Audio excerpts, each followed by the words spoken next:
that plunged Canada's automotive industry into a new endeavor. Executives promptly dedicated General Motors to defense of the empire. Military vehicles were the first and most numerous, but by no means the only war products. Automotive workers turned their skill to producing weapons which required all the precision and craftsmanship they had previously devoted to cars.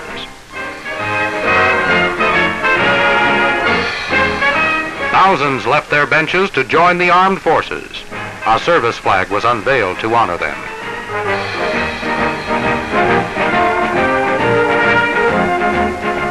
General Motors plants were by now 100% on war work. The last car for civilians came off early in 1942. Thereafter, the full capacity was devoted to transport and armored cars, machine guns, anti-tank guns, and tank hulls. The workers give the V sign as they say, "Victory is our business." The war products were well made. General Andy McNaughton saw the vehicles under construction, told how they performed in the field, gave practical suggestions about such things as road clearance and protection of personnel. The need, he said, would increase for Army transport because this time it was a war of horsepower as well as firepower. And so the stream of vehicles became greater and greater until, in June of 1943, the Canadian motor car industry had turned out 500,000 units. It was a high point in General Motors' war history. Every one of the military vehicles was helping to win the war.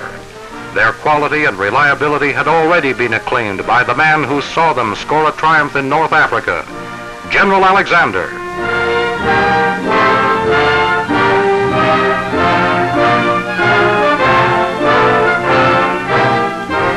The same good workmanship appears now on another page of the family album, which carries the portrait of the Mosquito bomber.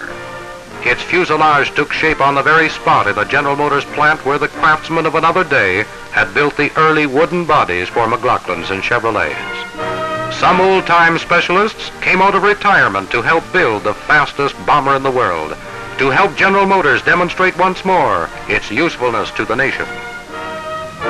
Nobody could appreciate better than these old-time craftsmen the value to the war effort of the high standards and the technical skills which could produce such warplanes as this. Planes which rose to take their place in the vanguard of victory, rose to reassure an anxious world of a great tomorrow when the promise of science and research would not fail, but would be vindicated in progress that today has scarcely been